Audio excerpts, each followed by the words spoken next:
ये कहानी time loop पर होने वाली है, इसलिए वीडियो को पूरा देखें। तो कहानी की शुरुआत होती है और हमें ली नाम की एक कॉलेज स्टूडेंट को दिखाया जाता है। वो पुलिस को फोन करके बताती है कि 45 नंबर बस में धमाका होने वाला है। इसके बाद हमें उस बस को दिखाया जाता है जो सच में धमाके के साथ ब्लास्ट हो गया। ऐसा होते ही ली एक झटके के साथ उसी बस में जागती है। इसके बगल में बैठा लड़का जिसका नाम सैम है, वो इसको पसीना पोंछने के लिए टिश्यू देता है, मगर ये तो उस पर ही बदतमीजी का इल्जाम लगाने लगती है। सैम कहता है ये लड़की झूठ बोल रही है, मैंने ऐसा कुछ नहीं किया। बस में मौजूद सभी लोग सैम को ही गलत समझ रहे थे। ली बस ड्राइवर को पुलिस स्टेशन चलने को कहती है, लेकिन सभी को ये बात इतनी भी ज्यादा बड़ी नहीं लगती कि वो लोग तुरंत पुलिस के पास जाए, इसलिए वो अगला स्टॉप आने तक वेट करे। मगर ली नहीं मानती, इसलिए ड्राइवर इसको बीच रास्ते में ही उतार देता है। वो सैम को भी जबरदस्ती अपने साथ कर लेती है। बस से उतरने के बाद ली ने राहत की सांस लिया, वो थोड़ा मुस्कुरा भी रही थी। सैम पूछता है आखिर तुमने ऐसा क्यों किया। वो बताती है कि मैं तुम्हें नहीं समझा सकती, और हाँ अब पुलिस के पास जाने की कोई जरूरत नहीं, मैंने तुम्हें माफ कर दिया, तुम भी मुझे माफ कर देना ये सब करने के लिए। सैम इसको पागल बेवकूफ कहकर टैक्सी से जाने लगा। ली पैदल चलते हुए अपनी मॉम को फोन कर रही थी, तभी इसे जोरदार धमाके की आवाज सुनाई दिया। वो जैसे ही पलट कर देखती है तभी एक स्कूटर वाला टक्कर मार देता है, जिससे वो रोड पर ही गिर गई। इसे तुरंत हॉस्पिटल लाया गया। यहाँ पर वो सैम को देखती है जो ब्लास्ट में घायल हो चुका है, यानी वो टैक्सी में बस के आसपास ही था। दूसरी तरफ हादसे वाली जगह को दिखाया जाता है। धमाके में बस के साथ साथ और भी बहुत सारी गाड़ियां बुरी तरह से जल चुकी हैं। बस में मौजूद और आसपास के सभी लोग मर चुके हैं, सिर्फ सैम जिंदा है जो हॉस्पिटल में आखिरी सांसें ले रहा है। इस केस की तहकीकात पुलिस ऑफिसर कैप्टन जैंग कर रहे हैं। जैंग आगे चलकर आपको बहुत पसंद आएगा, खासकर पुलिस के प्रति जो हमारा नजरिया है वो बिल्कुल बदल जाएगा। खैर इसका साथी माइक बताता है कि बस में टोटल 10 लोग थे, लेकिन इन्हें सिर्फ 8 की बॉडी मिली है। सीसीटीवी में देखने पर इन्हें सैम और ली के बारे में पता चला। पूछताछ के लिए वो ली को ढूंढते हुए हॉस्पिटल पहुंचे, मगर ली को तो कुछ भी सही से याद नहीं आ रहा था। तब जैंग इसे वो वीडियो दिखाता है जिसके बाद उसे सब याद आ गया। वो पहले तो इन्हें वही स्टोरी बताती है जो आज इसके साथ हुआ, लेकिन जैंग को इस पर थोड़ा शक होता है। जैंग बहुत प्यार से कहता है कि देखो डरने की कोई जरूरत नहीं, मैं पिछले 20 सालों से पुलिस में हूँ, मैंने ऐसे ऐसे केस देखे हैं जो नॉर्मल लोग सोच भी नहीं सकते। वो ली को पानी पीने को देता है। यहाँ पर हम नोटिस कर पाते हैं कि जैंग के दाहिने हाथ में कोई दिक्कत है। ली जैंग को बताती है कि ये सब मेरे लिए एक सपने जैसा है। जैंग रिकॉर्डिंग ऑन करके ध्यान से इसकी बातें सुनने लगता है। ली कहती है कि हमेशा की तरह वो आज भी 45 नंबर बस में चढ़ी। वो बस ड्राइवर को भी जानती है, वो बहुत अच्छा इंसान है। इसके बगल वाली सीट पर एक लड़का सो रहा था। ये थकी हुई थी इसलिए वो भी सो गई, लेकिन कुछ देर बाद इसको किसी के फोन बजने की आवाज सुनाई दिया। वो आसपास देखती है कि आवाज कहाँ से आ रहा है, लेकिन तभी अचानक बस में जोरदार धमाका हुआ और ये मर गई। मगर अगले ही पल वो फिर से उसी बस में जागी। इसे लगा कि वो सिर्फ सपना था, लेकिन इसे दर्द का एहसास हुआ जो ज्यादातर लोगों को नहीं होता। कुछ देर बाद इसे फिर से वही रिंगटोन सुनाई दिया। वो कुछ समझ पाती तभी धमाका हो गया। ये बकवास बातें सुनकर माइक से रुका नहीं गया। वो अंदर आकर ली को डांटते हुए कहता है कि हमारा टाइम बर्बाद मत करो। जैंग उसे शांत करते हुए बाहर इंतजार करने को कहता है। ली आगे बताती है कि जब वो तीसरी बार जागी तब इसे पूरा यकीन हो गया कि ये कोई सपना नहीं, इसलिए वो जबरदस्ती बस से उतरने की कोशिश करती है, मगर किसी कारण इमरजेंसी डोर नहीं खुलता और ना ही बस में मौजूद लोग इसकी बातों पर यकीन करते हैं। टाइम पूरा होते ही ये फिर से मर गई। अगली बार इसने बीमारी का नाटक बनाकर बस से निकलने का प्लान बनाया, लेकिन बस में एक औरत थी जिसके पास बहुत सारी दवाइयां हैं, इसलिए ये प्लान भी फेल हो गया। लेकिन ये सब करने में ली ने पता लगा लिया था कि वो ब्लास्ट क्यों हो रहा है। एक डिलीवरी बॉय को बचाने के चक्कर में बस ऑयल टैंकर से जाकर टकरा जाती है। ये बात सुनते ही जैंग अपने साथियों से कंफर्म करता है। एक्सीडेंट होने का तरीका बिल्कुल मैच हो रहा था, लेकिन ये कैसे हो सकता है। ली जैंग से पूछती है क्या आपको मुझ पर यकीन हो रहा है। जैंग कहता है नहीं, लेकिन तुमने जो ब्लास्ट होने का कारण बताया वो बिल्कुल सही है। ली कहती है मैं झूठ नहीं बोल रही, आपको लगता होगा कि मैं पागल हूँ, लेकिन मेरा यकीन कीजिए मेरे साथ बार बार वही सब कुछ रिपीट हो रहा है। जैंग कहता है तुम्हारे कहने का मतलब है कि तुम एक टाइम लूप में हो, जैसा मूवीज में होता है। अब ली सोचती है शायद इसके ही सर में चोट लगने की वजह से इसको गलतफहमी हो रहा है। तभी जैंग को इसके साथी का फोन आता है जो खबर देता है कि सैम जो बस से उतर गया था अब वो नहीं रहा। फिर हमें सैम के नजरिए से दिखाया जाता है जब वो ली को पागल कह के जा रहा था। सैम एक गेम डिजाइनर है। टैक्सी में इसके साथी का मैसेज आता है कि वो जल्दी ऑफिस पहुंचे। सैम को बंद जगह में घुटन होती है, इसलिए वो ज्यादातर बस से ही ऑफिस जाता है। थोड़ी दूर आगे जाने पर ये फिर से उसी बस के पास पहुंच गया और देखते ही देखते बस में धमाका हुआ। हॉस्पिटल में मरने के बाद जब वो उसी बस में जागा तब इसको वो सब सपना लग रहा था। लेकिन जब उसने अपने बगल वाली सीट पर ली को देखा तब वो हैरान हो गया। वो ली से पूछता है क्या हम पहले कभी मिले हैं। ये सुनकर ली के चेहरे पर चमक आ गई। ली उसे बताती है कि हाँ, हम पहले इसी बस में मिल चुके हैं। मैंने तुम पर गलत इल्जाम लगाया था, तुम टैक्सी से चले गए और फिर हम हॉस्पिटल में मिले। ये सुनकर तो सैम को पसीना आ जाता है। उसे समझ नहीं आता कि इसके सपने के बारे में उसको कैसे मालूम। ली बताती है ये कोई सपना नहीं बल्कि कुछ ही देर में ब्लास्ट होने वाला है। चूंकि सैम पिछली बार का दर्द अभी भूला नहीं, इसलिए वो जबरदस्ती बस से उतरने लगा, लेकिन बस में मौजूद बाकी पैसेंजर ऐसा नहीं करने देते और इन्हीं लड़ाई झगड़े के बीच फिर से ब्लास्ट हो गया। अगली बार जब सैम जागा तब ली पूछती है क्या तुम्हें यकीन हुआ या नहीं। इस बार वो बस का कांच तोड़कर बाहर निकलने की कोशिश करता है, मगर बस में एक पहलवान टाइप का आदमी था जो इसे पागल समझकर पकड़ लेता है। सैम सबको बताता है लेकिन कोई भी इस पर यकीन नहीं करता। अगली बार जागने पर ली बताती है कि ये सब करने का कोई फायदा नहीं, हमें बचने के लिए कोई और रास्ता ढूंढना होगा। सैम को तो अभी भी यकीन नहीं था कि वो किसी टाइम लूप में फंस गया है। उसे लग रहा था कि किसी ने इन दोनों को हिप्नोटाइज किया है। ली कहती है शायद ऐसा होता, लेकिन प्रॉब्लम ये नहीं है, तुम इसलिए टाइम लूप में हो क्योंकि पिछली बार मैंने तुम्हें बस से उतार लिया था। अगर हम बाकी लोगों को भी बचा लेते हैं तब शायद ये लूप खत्म हो जाएगा। सैम पूछता है लेकिन ये हम करेंगे कैसे। ली कहती है मैं जानती हूँ बस ब्लास्ट क्यों होता है, अगर हम किसी तरह बस को लेट करवा दें तब वो एक्सीडेंट नहीं होगा। इनका प्लान तो अच्छा था, वो फिर से बीमार होने का नाटक करती है, मगर वो भूल जाती है कि इनके साथ एक ओल्ड लेडी है जिसके पास मेडिसिन है। इस तरफ उस टैंकर को दिखाया जाता है जो काफी स्पीड से आ रहा है। ड्राइवर का जो साथी है वो टिकटॉक देख रहा था, जिसकी आवाज से ड्राइवर को परेशानी होता है। वो उसे मोबाइल बंद करने को बोलता है, लेकिन वो तो इसे चिढ़ाने के लिए आवाज और तेज कर देता है। ली और सैम ड्राइवर के पास ही खड़े थे ताकि वो इस एक्सीडेंट को रोक सके, और इस बार ये लोग किसी तरह ड्राइवर को कुछ सेकंड के लिए देर करवाकर उस भयानक हादसे को होने से रोक देते हैं। इन्हें लगता है कि सब कुछ ठीक हो गया, लेकिन ऐसा नहीं था। ये दोनों खुश थे और अपने अपने बारे में बात करने लगते हैं, लेकिन तभी फिर से वही रिंगटोन की आवाज आती है। ली कुछ कह पाती तभी फिर से धमाका हुआ और सभी मारे गए। अगली बार जब ये दोनों जागते हैं तब भी इन्हें पिछली सारी बातें याद थी, यानी टाइम लूप अभी खत्म नहीं हुआ। ली बताती है कि हो ना हो बस में जरूर कहीं बॉम्ब प्लांट किया गया है और वो रिंगटोन उसी बॉम्ब को ट्रिगर करता है। इसका मतलब अगर किसी तरह ये लोग एक्सीडेंट से बच भी गए तो आगे चलकर बॉम्ब ब्लास्ट में नहीं बचेंगे। ली तुरंत फिर से सैम पर झूठा इल्जाम लगाकर ये दोनों बस से उतर जाते हैं। वो तुरंत पुलिस को फोन करके बस के बारे में बताती है। पुलिस ली से ज्यादा सवाल न करे इसलिए सैम मोबाइल स्विच ऑफ करवा देता है। जैसा कि मैंने पहले ही बताया, इसमें पुलिस वालों का बहुत अच्छा काम दिखाया गया है। वो तुरंत जितना जल्दी हो सके उस बस तक पहुंचने की कोशिश करते हैं और ये दोनों बहुत ऊंची जगह पर जाकर इंतजार करने लगते हैं। इस तरफ जैंग पुलिस स्टेशन में ही था। वो लोग इस बात पर डिस्कस कर रहे थे कि कहीं ये फ्रैंक कॉल तो नहीं, लेकिन तभी सच में ब्लास्ट हो गया। ये देखकर सैम और ली सोचते हैं कि इसका भी कोई फायदा नहीं हुआ, चूंकि अब ये दोनों ब्लास्ट में बच गए और इन्हें कोई नुकसान भी नहीं हुआ। इसका मतलब टाइम लूप भी खत्म हो जाएगा, ऐसा इनका मानना था। इस तरफ जैंग ली की कॉल रिकॉर्डिंग सुनता है जिसमें उसे पता चलता है कि फोन करने वाली लड़की के साथ कोई और भी था। वो हादसे वाली जगह पर अपने साथी को फोन करके ब्लास्ट का कारण पूछता है, जो बताता है कि ये एक्सीडेंट का केस है।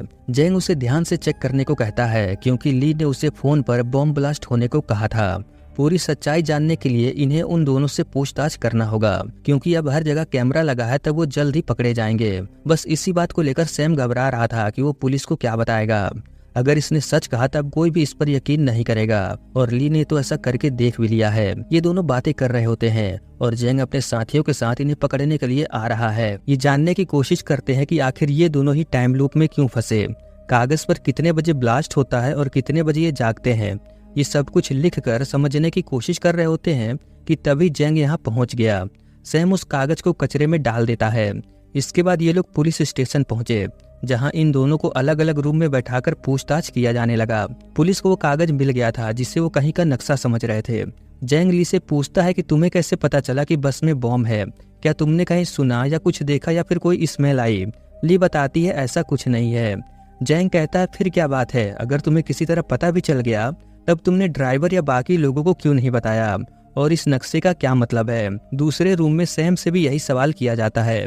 वो झूठ नहीं बोलता और टाइम लूप के बारे में सब कुछ बता देता है, लेकिन माइक को इसकी बातों पर जरा भी भरोसा नहीं होता। ली जैंग का नाम लेते हुए उनसे पूछती है कि अगर कोई पुलिस को इमरजेंसी में फोन करे तब वो ऐसा क्या कहे कि पुलिस तुरंत एक्शन ले। जेंग बताता है कि ये बहुत मुश्किल होता है, लेकिन जितना हो सके कम से कम बात करो। तभी जेंग सोचता है कि ली को इसका नाम कैसे पता चला, जबकि ना तो उसने बताया और ना ही कोई कार्ड पहना है। अब ली पिछली बार क्या हुआ था सब कुछ इन्हें फिर से बताती है।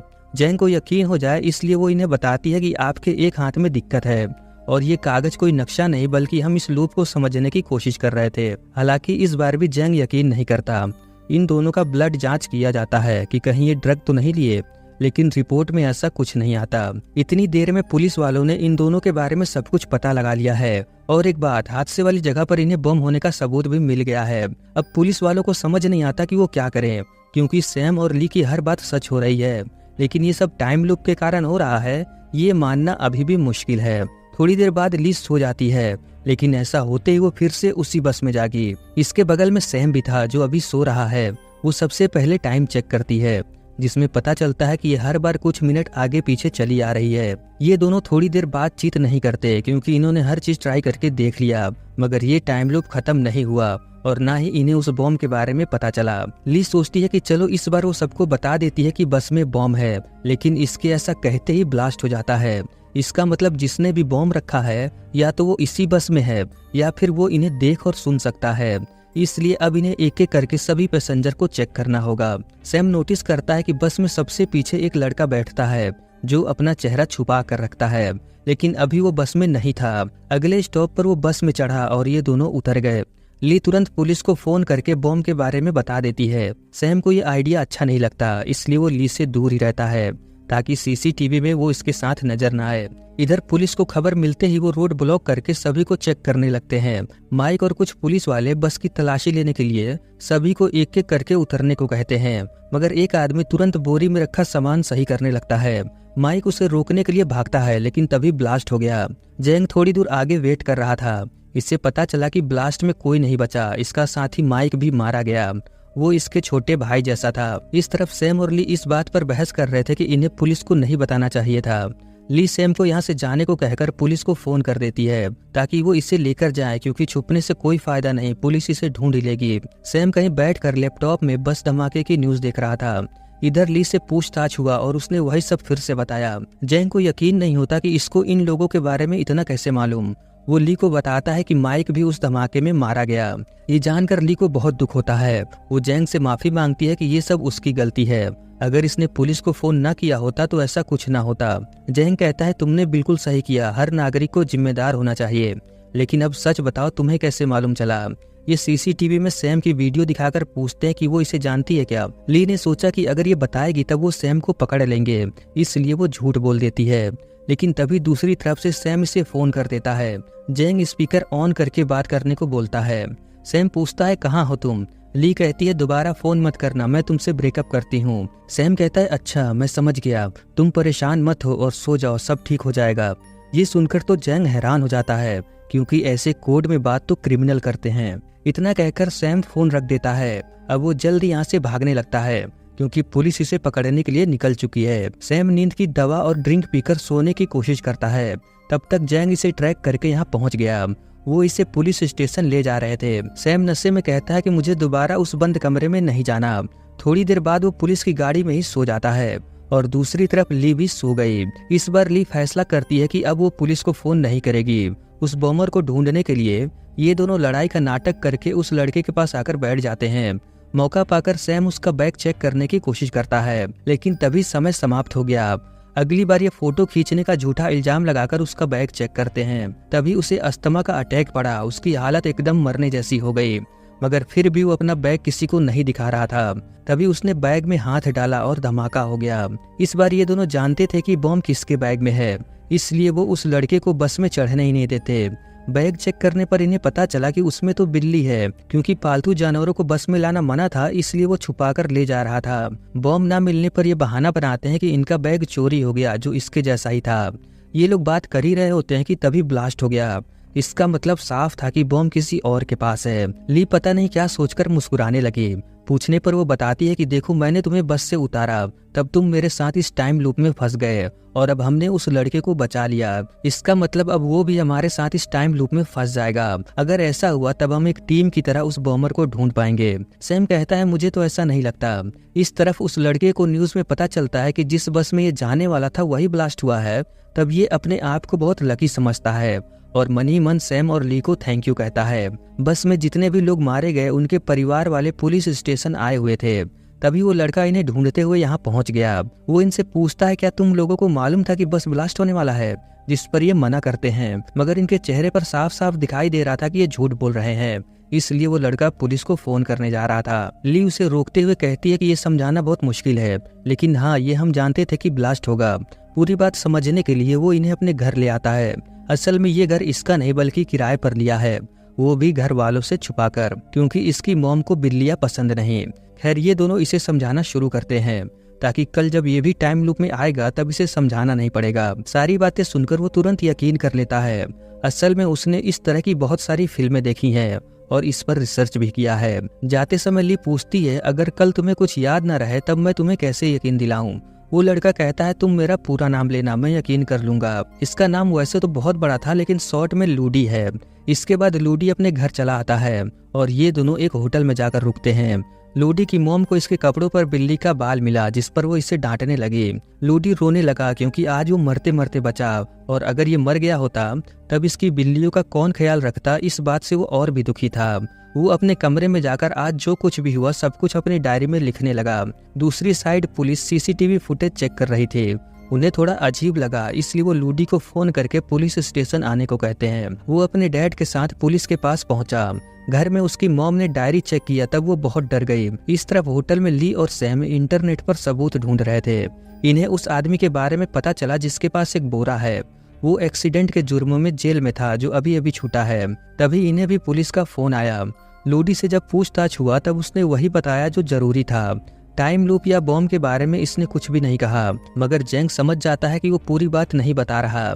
ये ली और सैम से भी पूछताछ करते हैं। तभी यहाँ लूडी की मॉम वो डायरी लेकर चली आई, जिसे देखने के बाद ये तीनों लोग झूठे साबित हो गए। अब यहाँ से आगे बस में मौजूद उन सभी पैसेंजर की बैक स्टोरी दिखाया जाएगा, जिन्हें हम बहुत शॉर्ट में जानेंगे। सबसे पहले ये आदमी जिसके पास एक बोरा था, हमें लगता है कि शायद उसके पास ही बॉम्ब है, लेकिन वो तो अपने बेटे से मिलने जा रहा था और उस बोरे में तरबूज थे जो इसके बेटे को बहुत पसंद है। दूसरा ये आदमी जिसके पास एक बड़ा सूटकेस था, इन्हें लगता है कि जरूर वही बॉम्बर होगा, लेकिन किसी तरह जब वो सूटकेस देखते हैं तब उसमें घर का सामान था। असल में इस आदमी के पास इतने भी पैसे नहीं कि वो कमरे का किराया दे सके, इसलिए वो अपने गांव जा रहा था। बाकी वो औरत जिसके पास काफी सारी दवाइयां हैं, उस पर शक करना ही बेकार है क्योंकि उसका बैग बहुत छोटा है। बच्चे दो आदमी, एक पहलवान और दूसरा जो हर जगह की वीडियो रिकॉर्डिंग करता है। जरूर ये कोई ब्लॉगर होगा। अब सिर्फ एक ओल्ड लेडी बची है जिसके पास एक पन्नी है। अगली बार ये उसको ही चेक करने वाले थे, लेकिन इससे पहले मैं आपको बता दूं कि ली को लगा था कि वो लड़का भी इनके साथ टाइम लूप में फंस जाएगा, लेकिन ऐसा नहीं होता। अगले दिन जब वो आता है तब उसे कुछ भी याद नहीं था, लेकिन ये उसका पूरा नाम लेकर हर बार उसकी मदद ले लेते थे। क्योंकि अब सिर्फ इस ओल्ड लेडी का सामान चेक करना बाकी था, तब जैसे ही बस रुकती है सैम वो पन्नी लेकर बस से भागने की कोशिश करता है, लेकिन तभी वो ओल्ड लेडी पन्नी में जो प्रेशर कुकर था उसका लीवर खींच देती है, जिससे धमाका हो गया। इन लोगों ने इतना मेहनत करके हर एक की तलाशी ली और उस बॉम्बर को ढूंढने की कोशिश किया, लेकिन ये कभी सोच भी नहीं सकते थे कि ये सब वो ओल्ड लेडी कर रही है। इसकी क्या कहानी है ये हम आगे जानेंगे। उससे पहले हम देखते हैं कि ली और सैम ने क्या किया। चूंकि अब ये जानते हैं कि बॉम्ब उस ओल्ड लेडी के पास है, इसलिए वो दोनों कोई बहाना बनाकर उसके पास चले आते हैं। मौका देखकर सैम उस प्रेशर कुकर को छीनने की कोशिश करता है, लेकिन तभी वो ओल्ड लेडी जिसका नाम ल्यूडन है, वो चाकू निकालकर सबसे पहले सैम और फिर ली को बहुत बेरहमी से घायल कर देती है। उसके बाद फिर से उसने बॉम्ब ब्लास्ट करके अपने साथ सभी को खत्म कर दिया। ये सब एक्सपीरियंस करके ये दोनों बहुत ज्यादा डर गए। ली तो रोने लगी। इन लोगों ने ल्यूडन को कमजोर समझने की गलती किया। थोड़ी देर बाद इन दोनों ने फिर से कोशिश किया, लेकिन इस बार गलती से सैम के हाथों ल्यूडन का खून हो जाता है और ये सब कुछ बहुत लोगों ने देख लिया है। सैम ली को लेकर यहाँ से जाने लगा। इन लोगों ने सोचा कि अब तो बस आगे जाएगी नहीं और ना ही बॉम्ब फटेगा, मगर तभी बस में मौजूद कोई और उस लीवर को खींच देता है, यानी कोई और भी इसके साथ मिला हुआ है। सैम ने किसी को मार दिया है और ये बॉम्ब ब्लास्ट होने से पहले यहाँ से निकल गए।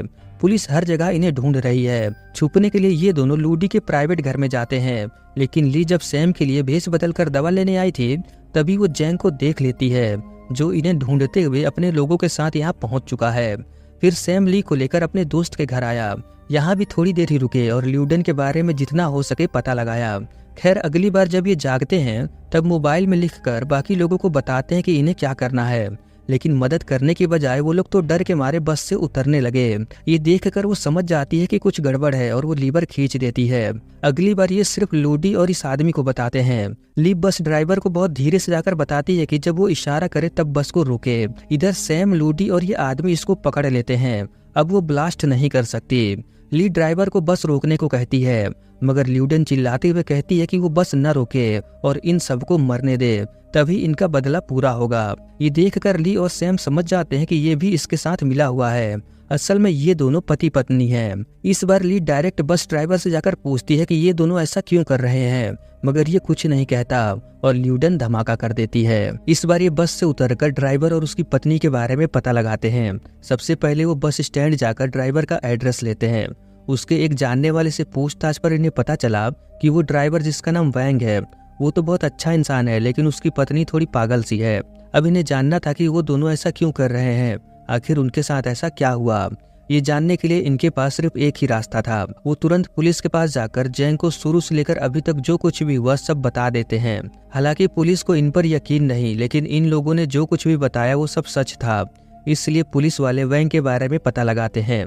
इन्हें पता चला कि आज से 5 साल पहले वैंग की बेटी का इसी रोड पर एक्सीडेंट हुआ और उस वक्त वही टाइम हो रहा था जिस वक्त बम ब्लास्ट होता है। बस के सीसीटीवी में दिखाई दे रहा था कि वो लड़की जबरदस्ती बस से उतरने की कोशिश कर रही थी और जल्दबाजी में जब वो बस से बाहर निकली तब उसका एक्सीडेंट हो गया। जिस बस से एक्सीडेंट हुआ उस ड्राइवर को छोड़ दिया गया, क्योंकि देखा जाए तब उसकी गलती नहीं थी। इस बार सैम जैंग का पर्सनल नंबर ले लेता है। बस में वापस आने पर ये उस लेडी का फोटो खींचकर सारी डिटेल के साथ जैंग को मैसेज कर देते हैं। इसके बाद ये बस को किसी तरह लेट करवाते हैं। पुलिस तुरंत अगले स्टॉप पर सिविल ड्रेस में आकर खड़े हो गए, लेकिन इस बार वैंग का काफी टाइम सैम और ली ने बर्बाद कर दिया, इसलिए वो बस को अगले स्टॉप पर नहीं रोकता। असल में जहां इसकी बेटी का एक्सीडेंट हुआ वहीं पहुंचकर बम ब्लास्ट करना इनके प्लान का हिस्सा था। इसकी बेटी की स्टोरी क्या है ये हमें थोड़ी देर में पता चलेगा। खैर पुलिस वाले पूरे रोड को ब्लॉक करके बस को रोकने की कोशिश करते हैं और किसी तरह वो ऐसा कर भी लेते हैं। क्योंकि अब समय बहुत कम था, सैम तुरंत बस का कांच तोड़कर उस बम को जैंग को फेंकने के लिए देता है। जैंग ने बहुत बहादुरी से उस बम को पानी में फेंका, लेकिन वो ब्लास्ट हो गया। इस ब्लास्ट में जैंग बहुत बुरी तरह से घायल हो गया और इस बार कोई भी नहीं मरा। अब जबकि वैंग और उसकी पत्नी पकड़े गए तब उनसे पूछा जाता है कि ये लोग ऐसा क्यों कर रहे थे, मगर ये कुछ भी बताने से इनकार कर देते हैं। कुछ देर बाद इन्हें पता चला कि जैंग नहीं बच पाया। उसका साथी माइक इन दोनों से पूछता है कि इन्हें बॉम्ब के बारे में और जैंग का पर्सनल नंबर कैसे मिला। चूंकि अब इन्हें पता है कि अगर ये कुछ भी कहेंगे तब भी कोई इन पर यकीन नहीं करेगा और शायद इस बार टाइम लूप खत्म हो गया, क्योंकि बस ब्लास्ट नहीं हुआ। लेकिन मैं बता दूं कि ऐसा नहीं है, अभी कुछ और होना भी बाकी है। खैर इसके बाद हमें वैंग को दिखाया जाता है, जो अपना मोबाइल गाड़ी में भूलकर किसी काम से चला जाता है। इसकी बेटी का कई बार फोन आया, लेकिन वो तो यहाँ था ही नहीं। कुछ देर बाद जब वो वापस आया तब इसे पुलिस स्टेशन आने को कहा गया। असल में इसकी बेटी का एक्सीडेंट हो चुका है। ल्यूडन बहुत सदमे में थी। इनका कहना था कि जो भी इस एक्सीडेंट का जिम्मेदार है उसे सजा मिले, लेकिन ऐसा नहीं हो सकता क्योंकि ये सिर्फ एक नॉर्मल एक्सीडेंट है। ल्यूडन वैंग पर ही इल्जाम लगाती है कि अगर इसने फोन उठा लिया होता तब शायद इनकी बेटी जिंदा होती। इसके बाद हमें प्रेजेंट में दिखाया जाता है कि ली की टीचर हॉस्पिटल में इससे मिलने आई है। बातों ही बातों में ये लोग वैंग की बेटी के बारे में बात करते हैं। टीचर बताती है कि उस समय कैसा माहौल था। वो इन्हें एक ग्रुप के बारे में बताती है जिसमें उस वक्त के सभी स्टूडेंट थे। एक्सीडेंट के बाद एक पोस्ट पर लिखा था कि आजकल बस में जाना सेफ नहीं, क्योंकि उसमें बदतमीजी होती है। आखिर उसने ऐसा क्यों लिखा, पता लगाने के लिए ये लोग माइक को लेकर उसके घर पहुंचे। पहले तो वो डर गई, लेकिन इसे बताया गया कि इसे कुछ नहीं होगा। तब वो बताती है कि उस दिन क्या हुआ। इसके बाद हमें फ्लैशबैक दिखाया जाता है। वैंग की बेटी इसी 45 नंबर बस में सफर कर रही थी। यहाँ पर ये लड़की भी थी जो अपनी सेल्फी ले रही है। तभी वो देखती है कि एक आदमी वैंग की बेटी के साथ बदतमीजी कर रहा है। ऐसा करते हुए ये उसका फोटो खींच लेती है, मगर वो आदमी इसे देख लेता है। डर के मारे वो अगले स्टॉप पर उतर गई। ये पुलिस के पास जाने वाली थी, मगर फोन पर इसकी मॉम समझाती है कि इन्हें इस लफड़े में नहीं पड़ना चाहिए। घर आकर वो इस फोटो को पोस्ट करने वाली थी, लेकिन फिर वो ऐसे ही सिमिलर पोस्ट देखती है जिसमें इसको पता चलता है कि ऐसे मामले में कोई सपोर्ट नहीं करता, उल्टा पोस्ट करने वाले को ही गालियां पड़ती है। इसलिए वो पोस्ट नहीं करती, मगर वो फोटो इसने क्लाउड पर सेव किया है। प्रेजेंट में वो इन्हें वही फोटो दिखाती है। ये उसका क्लाउड पासवर्ड याद कर लेते हैं ताकि ये इस फोटो को कहीं भी ओपन कर सकें। अगली बार सिर्फ ली जागती है, सैम किसी कारण नहीं जागता। पिछले और भी कई लूप में सैम कभी कभी देर में जागता था, इसलिए ली ज्यादा परेशान नहीं होती। वो तुरंत बस की फोटो खींचकर सारी डिटेल्स के साथ जैंग को मैसेज कर देती है, फिर बाकी लोगों को मैसेज दिखाकर उन्हें भी रेडी करती है। इस तरह पुलिस रोड ब्लॉक करके बस का पीछा करने लगे। बस के अंदर मौका पाकर इन लोगों ने ल्यूडन को पकड़ लिया। बम फटने में कुछ ही देर बचा था। वैंग बस को फुल स्पीड से भगाने लगा, मगर पुलिस ने आगे रास्ता बंद किया था। वैंग बहुत कोशिश करता है आगे जाने की, मगर नहीं जा पाता। फिर वो प्रेशर कुकर का हैंडल खींचने वाला था, मगर तभी ली उसे फोटो दिखाकर बताती है कि आपकी बेटी को पूरा इंसाफ मिलेगा। तब तक जैंग भी बस के अंदर आ जाता है। वो भी वैंग से वादा करता है कि वो इसकी बेटी का केस फिर से खुलवाएगा। सैम टाइम देखता है तो बहुत कम समय बचा हुआ था। वैंग और इसकी पत्नी को जो चाहिए था इन्हें मिल गया, इसलिए वो जैंग को बॉम्ब दे देता है। इस बार वो समय रहते हुए बॉम्ब को पानी में फेंक देता है। इस बार किसी की जान नहीं गई और ना ही कोई गंभीर रूप से घायल हुआ। इन दोनों को अरेस्ट कर लिया गया। यहाँ पर ल्यूडन अपनी बेटी की आत्मा को देखती है जो खुश दिखाई दे रही थी। असल में उस दिन हुआ ये था कि वो आदमी जो पिछले कई दिनों से इसको परेशान कर रहा था, उसने आज भी किया। ये सभी को बताती है, मगर किसी को कोई फर्क नहीं पड़ता। इसलिए उसने अपने डैड को फोन किया, लेकिन इसने भी फोन नहीं उठाया। और जब वो किसी तरह जल्दबाजी में बस से बाहर आई तब उसका एक्सीडेंट हो गया। इस दुख में ये दोनों अपना मानसिक संतुलन खो बैठे। इन्होंने 5 साल इंतजार करने के बाद ऐसा प्लान बनाया कि वो उसी 45 नंबर बस को ब्लास्ट करके मर जाएंगे, साथ ही उन पैसेंजर को भी मार देंगे जो सिर्फ अपने काम से काम रखते हैं। अगर उस दिन बस में किसी ने भी इसकी बेटी की मदद किया होता तब ऐसा नहीं होता। खैर, प्रेजेंट में हम देखते हैं कि जैंग इन दोनों से सवाल करता है कि तुम्हें मेरा पर्सनल नंबर और इतनी जानकारी कैसे मिला। ये दोनों कहते हैं कि ये समझाना थोड़ा मुश्किल है। जैंग कहता है कोई बात नहीं, जब भी तुम्हारा मन करे तब आकर बता सकते हो, और वैसे भी तुम जैसे जिम्मेदार लोग मुझे बहुत पसंद है। अब यहाँ पर कुछ लोग ये सोचते हैं कि जैंग भी लास्ट में मर गया था, इसलिए वो भी टाइम लूप में है, मगर मेरे हिसाब से ऐसा कुछ नहीं होता। अगर आप पुलिस को कुछ भी जानकारी देते हैं तब मुद्दा वो नहीं होता कि आपके पास जानकारी कैसे आई। जरूरी ये है कि जो बताया जा रहा है वो कितना सच है। इसलिए जैंग इन्हें इतनी आसानी से जाने देता है। अगर कभी सैम और ली इसे सच भी बताते हैं तब वो इन पर यकीन करेगा या नहीं, वो तो इसके ही ऊपर है। खैर, इसके बाद सैम और ली अपने अपने घर आकर सो जाते हैं। इन्हें पूरी उम्मीद थी कि इस बार ये लूप खत्म हो जाएगा। इसके बाद हमें एक नया सवेरा दिखाया जाता है। सैम अपने बिस्तर पर जाकर बहुत खुश हुआ। आखिरकार ये टाइम लूप खत्म हो ही गया। वो ली को गुड मॉर्निंग मैसेज भेजता है। इतने दिनों से ये लोग इस टाइम लूप में रहकर एक दूसरे को पसंद करने लगे हैं। पुलिस ने सभी पैसेंजर को धन्यवाद देने के लिए प्रोग्राम रखा था। सभी लोगों को स्टेज पर बुलाकर इनका सम्मान किया जाता है। साथ में सभी को करीब 3.5 लाख रुपए का चेक भी दिया गया। इसके बाद हमें उस आदमी को दिखाया जाता है। वो अपने ऑफिस में था, इसे अरेस्ट कर लिया जाता है। जेल में वैंग उस आदमी को देखकर खुश था। साथ में ऐसा लग रहा था जैसे वो उसे जेल में और सजा देगा। खैर, इसके बाद हमें उन सभी लोगों को फैमिली के साथ दिखाया जाता है जो बहुत खुश है। ये तरबूज लेकर अपने बेटे के ऑफिस पहुंचा, जहां बाकियों ने भी तरबूज खाया। लूडी ने अपनी मॉम को मना लिया, अब उन्हें बिल्लियों से कोई परेशानी नहीं। ये आदमी जिसके पास कोई काम नहीं था, अब उसने डिलीवरी बॉय का काम शुरू किया है। ऐसे ही करके उन सभी की हैप्पी लाइफ दिखाया जाता है। लास्ट में सैम और ली वैंग की बेटे की कब्र पर फूल चढ़ाने आए हुए थे। आगे चलकर ये दोनों शादी कर लेंगे और इसी के साथ ये सीरीज यहीं पर खत्म हो जाता है। फुल सीरीज आपको यूट्यूब पर ही देखने को मिल जाएगा, लेकिन मैं बता दूं कि अभी तक ये हिंदी में नहीं आया। बाकी इसकी कहानी बहुत अच्छा है। जितने भी सपोर्ट रोल में थे उनका काम भी बहुत बढ़िया था। एक ऐसी ही और कहानी है, उसमें बहुत सारे लोग ट्रेन से फ्यूचर में पहुंच जाते हैं।